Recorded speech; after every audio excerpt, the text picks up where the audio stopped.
Bhabha atomic research centre bark में scientific officer सी की post के लिए डिटेल्ड नोटिफिकेशन आ चुका है। तो आप ऑनलाइन एग्जामिनेशन लिख रहे हैं तो आपको मिनिमम कितना स्कोर करना है। अब ऑन द बेसिस जितने भी कैंडिडेट्स ने फिल किया होगा, on the basis of requirement they will be screening, they will be short listing the candidates for the interview. Online examination में आपके पास 100 क्वेश्चंस होते हैं जो आपको 2 घंटे यानी कि 120 मिनट्स में सॉल्व करने होते हैं। सारे के सारे क्वेश्चन जो होंगे एमसीक्यू होंगे। मैकेनिकल बैकग्राउंड से बुलाए गए थे 943 कैंडिडेट्स और 943 में से फाइनली 48 सेलेक्ट किए गए थे। जहां तक केमिकल की बात है 254 were called for the interview, selection interview. उनमें से 21 को सेलेक्ट किया गया था। Cut off GATE score for interview के लिए गेट स्कोर की कट ऑफ थी 2024 में आउट ऑफ 1702। उत्कर्ष और अंशुमन के इंटरव्यू में आउट ऑफ 1685 मार्क्स थे and both were having the combined second rank. Hello new soldiers, Bhabha atomic research centre bark में साइंटिफिक ऑफिसर सी की पोस्ट के लिए डिटेल्ड नोटिफिकेशन आ चुका है। इसके साथ साथ ऑनलाइन एप्लीकेशन फॉर्म भरना भी स्टार्ट हो चुके हैं। इस वीडियो में मैं डिस्कस करने वाला हूं कि जो 2 ट्रेनिंग प्रोग्राम्स हैं OCES, DGFS, इनके बीच में क्या डिफरेंस है, आपको कौन सा प्रोग्राम चूज करना चाहिए। साथ में मैं डिस्कशन कर रहा हूं एलिजिबिलिटी क्राइटेरिया का, सिलेक्शन प्रोसेस का, ऑनलाइन एग्जामिनेशन का और कट ऑफ्स का। गेट स्कोर आपका कितना रहना चाहिए कि आपको इंटरव्यू की कॉल आ जाए। अगर आप ऑनलाइन एग्जामिनेशन लिख रहे हैं तो आपको मिनिमम कितना स्कोर करना है कि आपको इंटरव्यू की कॉल आ जाए। यह पूरा का पूरा डिस्कशन मैं करने वाला हूं एक सिंगल वीडियो में, आपको लास्ट तक बने रहना है। तो यार जैसा कि मैंने आपको बताया, साइंटिफिक ऑफिसर सी की पोस्ट के लिए डिटेल्ड नोटिफिकेशन आ चुका है। Department of atomic energy group A की पोस्ट है। OCES, DGFS, ये 2 ट्रेनिंग प्रोग्राम से पहले हम इसी की ही चर्चा करेंगे, इन्हीं की चर्चा करेंगे। और जो लास्ट डेट है ऑनलाइन रजिस्ट्रेशन की वो 26 जनवरी है। तो 26 जनवरी से पहले पहले आपको एप्लीकेशन फॉर्म भर लेना है। चलो सबसे पहले डिस्कशन करते हैं OCES, orientation course for engineering graduates and science post graduates. 1 साल का ओरिएंटेशन कोर्स होता है। इसमें बेसिकली 1 साल की ट्रेनिंग होती है। कहां से होती है? बार्क ट्रेनिंग स्कूल से होती है। अब ये बार्क ट्रेनिंग स्कूल कहां कहां है? मुंबई और हैदराबाद। हैदराबाद में जो ट्रेनिंग हो रही होगी वो जियोलॉजी बैकग्राउंड के ट्रेनीज की हो रही होगी। बाकी के सब बैकग्राउंड के ट्रेनीज की जो ट्रेनिंग होगी वो मुंबई में होगी। जितने भी इंजीनियरिंग बैकग्राउंड के ट्रेनीज हैं उनकी जो ट्रेनिंग होगी मुंबई में होगी। फिर चाहे वो मैकेनिकल के हो, सिविल के हो, इलेक्ट्रिकल के हो, इलेक्ट्रॉनिक्स के हो, कंप्यूटर साइंस के हो, इंस्ट्रूमेंटेशन के हो, केमिकल के हो, मेटलर्जी के हो, सबकी ट्रेनिंग मुंबई में होने वाली है। ट्रेनिंग के दौरान आपको स्टाइपेंड मिल रहा होगा 74,000 रुपीज पर मंथ का। इसके अलावा आपको बुक अलाउंस भी मिल रहा होगा 30,000 रुपए वन टाइम। अच्छा सर, एक बार हमारी ट्रेनिंग कंप्लीट हो गई तो हमें पोस्टिंग कहां मिलेगी? बेटा आपको पोस्टिंग, ये जो लोकेशंस मैं बता रहा हूं इनमें से किसी एक लोकेशन पर आपको पोस्टिंग मिल रही होगी। BARC Mumbai, IGCAR Kalpakkam, RR CAT Indore, BECC Kolkata, heavy water board Mumbai, nuclear fuel complex Hyderabad, BRIT Mumbai, NPCIL Mumbai, Bhavini Kalpakkam, UCIL Jaduguda, AMD Hyderabad, DCSEM Mumbai. इनमें से किसी भी एक लोकेशन पर आपको पोस्टिंग मिल सकती है। इसके साथ साथ एक और चीज, OCES प्रोग्राम कंप्लीट करने के बाद अगर आप चाहो तो MTech भी कर सकते हो HBNI से, होमी भाभा नेशनल इंस्टीट्यूट से। यह बात हुई OCES की। थोड़ा सा डिस्कशन करते हैं DGFS का। क्या होता है DGFS में? सबसे पहले what is DGFS? Department of atomic energy, DAE, graduate fellowship scheme for engineering graduates. यानी कि ये जो प्रोग्राम है केवल और केवल इंजीनियरिंग ग्रेजुएट्स के लिए है। इसके साथ साथ मैं आपको ये बता दूं यार, इस प्रोग्राम में होता क्या है। इस प्रोग्राम में आपकी हो रही होती है 2 साल की MTech। अच्छा, आपको करना क्या पड़ेगा मैं बहुत क्लियरली आपको बता रहा हूं। DGFS प्रोग्राम के लिए आपको करना क्या पड़ेगा? सबसे पहली चीज, आपको इंटरव्यू क्रैक करना पड़ेगा। उसके बाद आपको IIT बॉम्बे या IIT मद्रास से कुछ सेलेक्टेड स्पेशलाइजेशंस हैं उनमें MTech का एडमिशन क्रैक करना पड़ेगा। याद रखना, 2 ही इंस्टीट्यूट्स हैं, 2 ही IITs हैं जो एलिजिबल हैं, IIT Bombay and IIT Madras. यहां से आपको MTech का एडमिशन सिक्योर करना पड़ेगा। जो सेलेक्टेड स्पेशलाइजेशंस हैं उनमें से ही आपको सिक्योर करना है। अच्छा, पहले साल का जो कोर्स वर्क है जैसा आईआईटी बॉम्बे में होता है, आईआईटी मद्रास में होता है, ठीक उनके अकॉर्डिंग चल रहा होगा। लेकिन जैसे ही सेकेंड ईयर स्टार्ट होगा, जब प्रोजेक्ट वर्क स्टार्ट होगा, तो वहां से department of atomic energy picture में आ जाएगी। जो आपका प्रोजेक्ट होगा that will be decided by department of atomic energy. जो उनको रिक्वायरमेंट है उसके हिसाब से वो प्रोजेक्ट वर्क असाइन करने वाले हैं। यस, आपके जो गाइड रहेंगे वो डिपार्टमेंट ऑफ एटॉमिक एनर्जी के ऑफिशियल्स भी रहेंगे। ऑफ कोर्स आपके इंस्टीट्यूट जहां से आप एमटेक कर रहे हो उनके प्रोफेसर तो रहेंगे, बट यहां के ऑफिशियल्स भी रहने वाले हैं। एक सबसे अच्छी चीज जो है, जितने भी बढ़िया बढ़िया वाले स्पेशलाइजेशंस हैं सब एलिजिबल हैं, सब अलाउड है। अगर आप मैकेनिकल बैकग्राउंड के हो तो आईआईटी बॉम्बे का थर्मल अलाउड है। अगर आप मैकेनिकल बैकग्राउंड के हो, आईआईटी बॉम्बे का डिजाइन अलाउड है। अगर आप आईआईटी मद्रास से करना चाह रहे हैं, yes, thermal is allowed, design is allowed, in fact experimental वाला स्पेशलाइजेशन भी अलाउड है। तो यार काफी अच्छे अच्छे स्पेशलाइजेशन अलाउड हैं। तो अगर आपका इंटरेस्ट है हायर एजुकेशन करने का और आप एक लॉन्ग टर्म विजन के साथ जुड़ना चाह रहे हो बार्क के साथ, तो आप इस प्रोग्राम के लिए जा सकते हो। यस, आपको स्टाइपेंड मिल रहा होगा 74,000 रुपए हर महीना। इसके साथ साथ आपको एक साल में एक बारी में 60,000 रुपए मिल रहे होंगे कंटीजेंसी ग्रांट के नाम पर, यानी कि 2 साल के प्रोग्राम में आप 1,20,000 रुपए ले सकते हैं टोटल। अब आपका जब डीजीएफएस का प्रोग्राम खत्म हो जाता है, बेसिकली एमटेक कंप्लीट हो जाती है, फिर चाहे वो आईआईटी बॉम्बे से हो रही हो या आईआईटी मद्रास से हो रही हो, जब आप बार्क वापिस आते हैं अब आपको करना पड़ता है 4 महीने का ओरिएंटेशन कोर्स। कहां पर? बार्क ट्रेनिंग स्कूल मुंबई में। आपको याद आ रहा होगा इसी तरीके का ओरिएंटेशन कोर्स ओसीईएस वालों ने भी करा था, बट उसका ड्यूरेशन 1 साल का था। यहां पर जो आपका ओरिएंटेशन कोर्स रहने वाला है डीजीएफएस वालों का, वो केवल 4 महीने का ही रहने वाला है। अच्छा, अगर आपने आईआईटी बॉम्बे से एमटेक किया है तो जो आपकी ज्वाइनिंग रहने वाली है वो बार्क में रहने वाली है। और अगर आपने आईआईटी मद्रास से एमटेक किया है तो जो आपकी ज्वाइनिंग रहने वाली है वो आपकी आईजी कार में रहने वाली है, Indira Gandhi centre for atomic research. Now, जैसा कि मैं आपको एक इंपॉर्टेंट चीज बता रहा था, अगर आप डीजीएफएस के लिए एलिजिबल होना चाहते हैं तो 2 चीजें हैं। पहले तो यार आपको इंटरव्यू क्रैक करना पड़ेगा, यानी कि आपको ओसीईएस वाला सिलेक्शन लेना पड़ेगा, क्योंकि जैसे आपने इंटरव्यू क्रैक किया बाय डिफॉल्ट आपका ओसीईएस का सिलेक्शन हो चुका है। इसके बाद इसके साथ साथ इंटरव्यू क्रैक करने के साथ साथ आपको जिस भी आईआईटी से एमटेक करना है, फिर चाहे वो आईआईटी बॉम्बे है या आईआईटी मद्रास है, वहां से आपको एमटेक का एडमिशन सिक्योर करना पड़ेगा in the specialisations which are already pre-decided by the BARC. So yes, admission in valid MTech specializations from DGFS institutes, basically IIT Bombay, IIT Madras.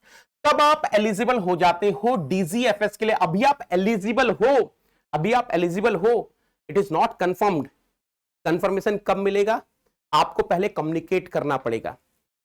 14 जुलाई 2025 तक आपको कंफर्मेशन देना पड़ेगा अपने एमटेक का कि भाई मैंने एमटेक की सीट सिक्योर कर ली है आईआईटी बॉम्बे से, आईआईटी मद्रास से in the valid MTech specialization. उसके बाद डिपार्टमेंट ऑफ एटॉमिक एनर्जी अपनी नीड के हिसाब से आपके इस एमटेक को कंफर्म करेगी कि वो भेजना चाह रहे हैं या नहीं भेजना चाह रहे हैं। So need of DAE programs and only to the most meritorious candidates as per selection interview performance।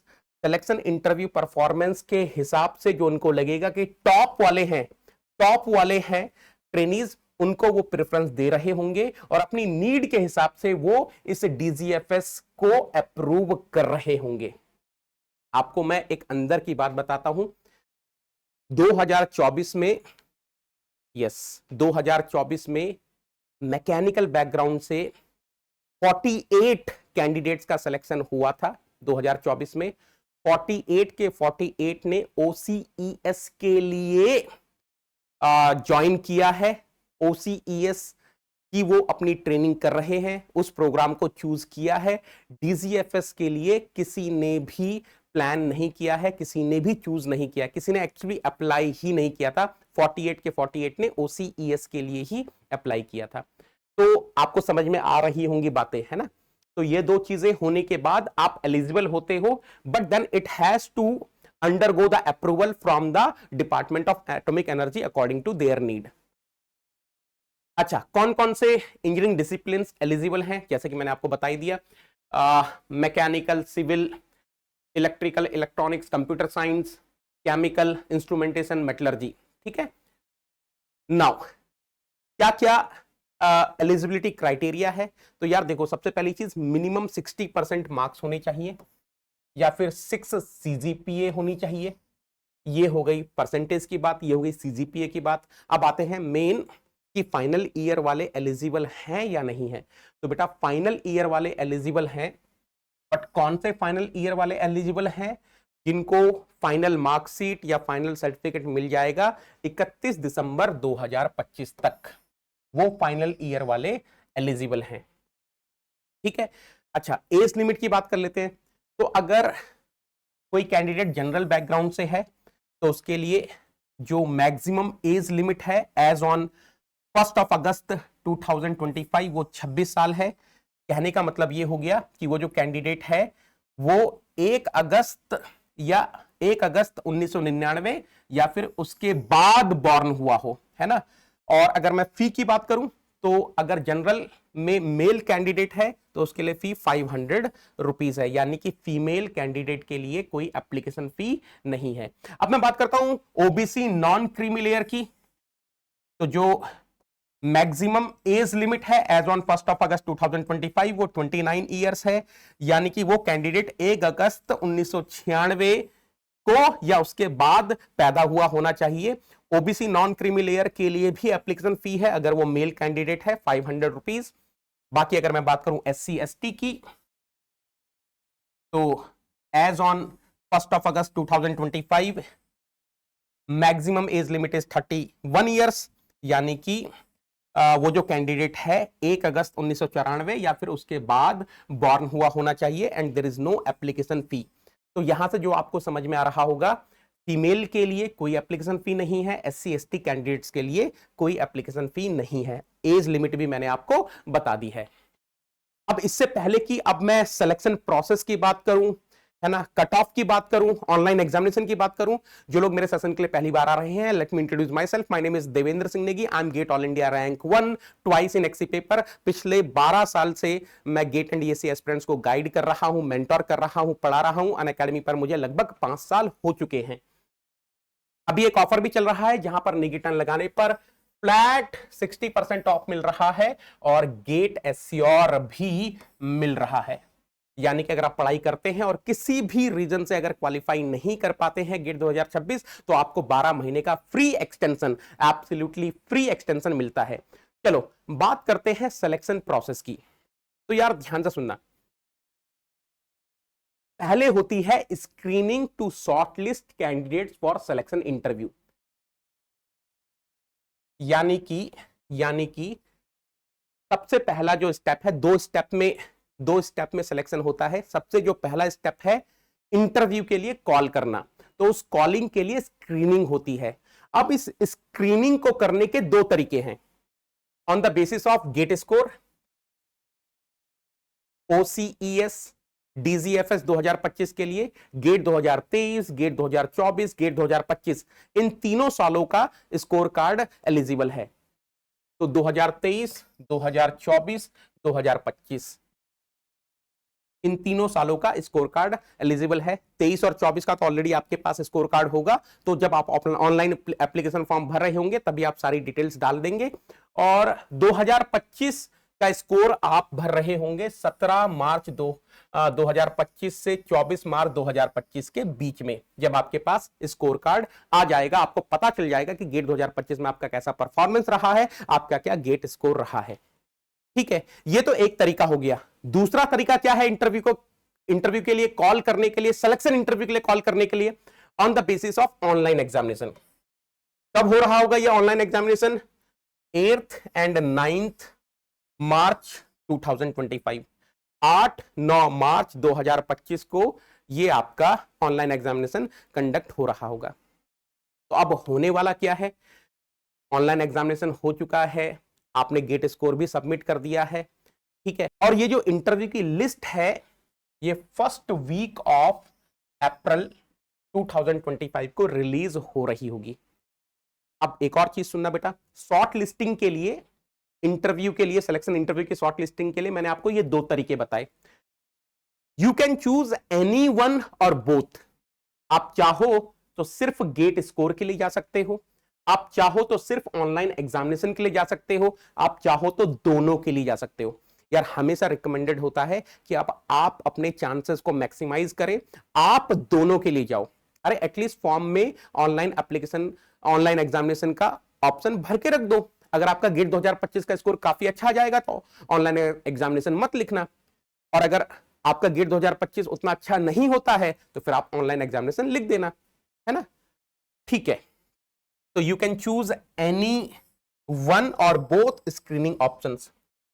अब मान लो आपको कॉल आया इंटरव्यू के लिए, सिलेक्शन इंटरव्यू के लिए, यहां पर वर्ड यूज हो रहा है सिलेक्शन इंटरव्यू, मैं उसका मतलब समझाऊंगा क्यों वर्ड हो रहा है यूज सिलेक्शन यहां पर। मान लो आपको सिलेक्शन इंटरव्यू के लिए कॉल आया, तो ये सिलेक्शन इंटरव्यूज कब कंडक्ट हो रहे होंगे, 19 मई से 13 जून 2025 तक कंडक्ट हो रहे होंगे। अब मैं सिलेक्शन इंटरव्यूज इसीलिए बोल रहा हूं कि जो आपका फाइनल सिलेक्शन होगा वो केवल और केवल on the basis of interview performance हो रहा होगा। यानी कि ये जो आपका गेट स्कोर है ये केवल और केवल आपको एलिजिबल करता है इंटरव्यू के लिए, फाइनल सिलेक्शन में इसका कोई रोल नहीं है। यानी कि ये जो ऑनलाइन एग्जामिनेशन का परफॉर्मेंस है ये आपको एलिजिबल करता है सिलेक्शन इंटरव्यू के लिए, फाइनल सिलेक्शन में इसका कोई भी रोल नहीं है। Final selection for OCES DGFS 2025 will be based solely on performance in selection interview. यहां आप कैसा परफॉर्मेंस करते हो यह मैटर करता है, और यहां पर आपकी नॉलेज चेक होती है, यहां पे आपके कॉन्सेप्ट चेक होते हैं। चलो अब थोड़ा सा मैं बात कर लेता हूं ऑनलाइन एग्जामिनेशन का। लेट सपोज कोई ऑनलाइन एग्जामिनेशन के लिए प्रिपेयर करना चाह रहा है, तो थोड़ा सा मैं आपको यहां पर एक रफ आइडिया दे देता हूं। ऑनलाइन एग्जामिनेशन में आपके पास 100 क्वेश्चंस होते हैं जो आपको 2 घंटे यानी कि 120 मिनट्स में सॉल्व करने होते हैं।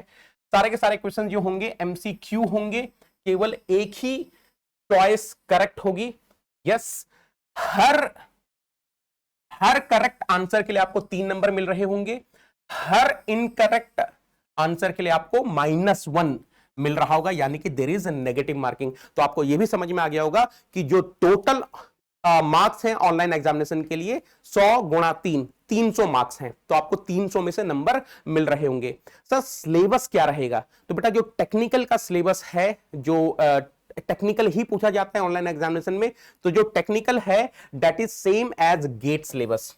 मतलब ऐसा कहीं पर मेंशन नहीं है, बट जो भी नेगी सोल्जर्स हैं जिन्होंने ऑनलाइन एग्जामिनेशन पास में लिखा है, तो उनका यही कहना है कि सर जिसने गेट की तैयारी करी है बार की तैयारी अपने आप ही हो जाती है, क्योंकि ऑलमोस्ट सिमिलर लेवल के क्वेश्चंस ही बार के एग्जाम में पूछे जाते हैं। ठीक है, तो जो आपका गेट का सिलेबस है वही आपका टेक्निकल का सिलेबस है। एक और चीज, नॉन टेक्निकल वाला पार्ट जैसे कि general English, general knowledge, aptitude, they are not in BARC online examination syllabus. General English का कोई क्वेश्चन नहीं आएगा, जनरल नॉलेज का कोई क्वेश्चन नहीं आएगा, एप्टीट्यूड का कोई क्वेश्चन नहीं आएगा बार्क ऑनलाइन एग्जामिनेशन में। ठीक है, एक और इंटरेस्टिंग चीज आपको बताता हूं बेटा, 2024 का जो ऑनलाइन एग्जामिनेशन आया था उसमें एक भी क्वेश्चन इंजीनियरिंग मैथमेटिक्स का नहीं था, यानी कि सारे के सारे क्वेश्चन टेक्निकल के थे। हालांकि ऐसा नहीं होता है, अभी तक 2024 से पहले तक हमने ऑब्जर्व किया था कि कुछ क्वेश्चंस मैथमेटिक्स के भी होते हैं, लेकिन 2024 में मैकेनिकल की बात कर रहा हूं, एक भी क्वेश्चन मैथमेटिक्स का नहीं था। चलो अब मैं आपको बताता हूं कि यार कितने कैंडिडेट शॉर्टलिस्ट किए जाते हैं इंटरव्यू के लिए और फाइनली उनमें से कितनों को सेलेक्ट किया जाता है। तो यार ये सारा का सारा डेटा मैं आपको 2024 का बता रहा हूं। मैकेनिकल बैकग्राउंड से बुलाए गए थे 943 कैंडिडेट्स और 943 में से फाइनली 48 सेलेक्ट किए गए थे। जहां तक केमिकल की बात है 254 were called for the interview, selection interview, उनमें से 21 को सेलेक्ट किया गया था। मेटलर्जी में 60 को बुलाया गया था उनमें से 11 को सेलेक्ट किया गया था। इलेक्ट्रिकल बैकग्राउंड से 237 को सिलेक्शन इंटरव्यू के लिए बुलाया गया था, कॉल गई थी, उनमें से 22 को फाइनल ऑफर लेटर मिला था। इलेक्ट्रॉनिक्स बैकग्राउंड से 440 को कॉल गई थी इंटरव्यू की, 21 को फाइनली सेलेक्ट किया गया था। कंप्यूटर साइंस बैकग्राउंड से 153 कैंडिडेट्स को कॉल गई थी इंटरव्यू की, उनमें से 13 को सेलेक्ट किया गया था। इंस्ट्रूमेंटेशन बैकग्राउंड से 150 को कॉल गई थी इंटरव्यू की, उनमें से 10 को सेलेक्ट किया गया था। जबकि सिविल से 110 को कॉल गया था और उनमें से फाइनली 15 को सेलेक्ट किया गया था। तो आप देख सकते हैं जो कॉलिंग और सिलेक्शन का रेशो है वो काफी हाई है, वो काफी हाई है ना।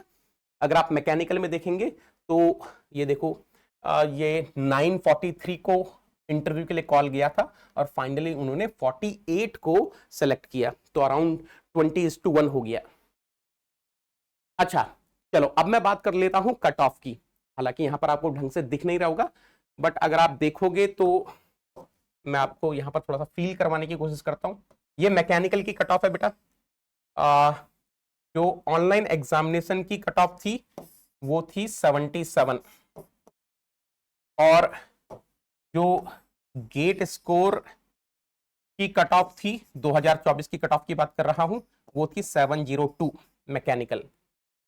मैं आपको यहां दिखा देता हूं, है ना। तो ये मैकेनिकल का डेटा है बेटा, OCES DGFS मैकेनिकल का डेटा है।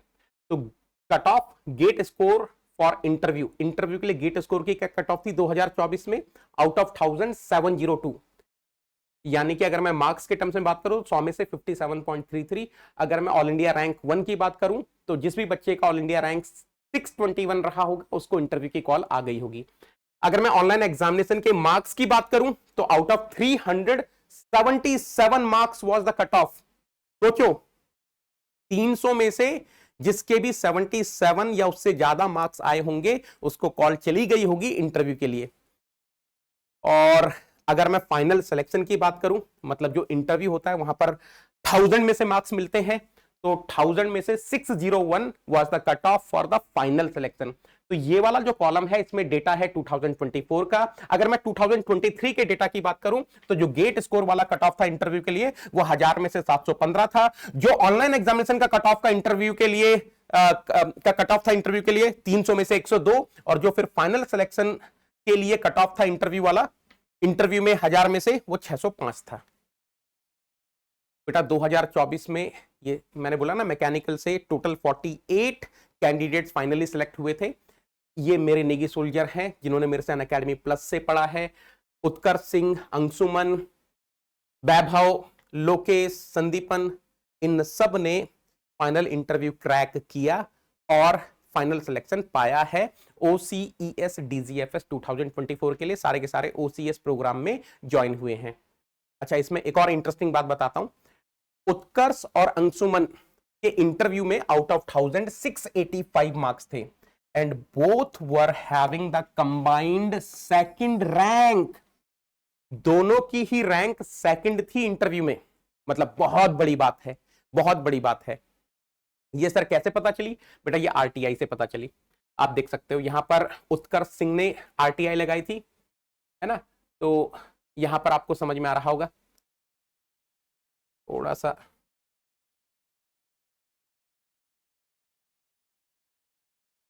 हाँ, तो आप देख सकते हैं यहां लिखा है Shri Utkarsh Singh has obtained 685 marks out of a maximum of 1000 in OCES DGFS 2024 selection interviews. और यहां पर अंशुमन की RTI भी आप देख सकते हो, अंशुमन ने लगाई थी। Shri Anshuman Kalita has obtained 685 marks out of 1000 in OCES DGFS 2024 selection interviews. अगर आपको इन बच्चों के इंटरव्यूज देखने हैं, इन बच्चों ने कैसे तैयारी करी थी इंटरव्यू की, तो मैंने वीडियो मतलब मैंने सेशन लिए हुए, आप देख सकते हैं। ये एक सेशन लिया था, ये एक सेशन लिया था, you can watch them on YouTube, available है। ठीक है बेटा। तो यार जिनको अनअकैडमी प्लस ज्वाइन करना है वो नेगीटन लगाकर ज्वाइन कर सकते हैं। गेट एसईओ भी आपको साथ में मिल जाएगा। नेगीटन टेलीग्राम चैनल आप ज्वाइन कर सकते हो। Thank you so much, thank you everyone.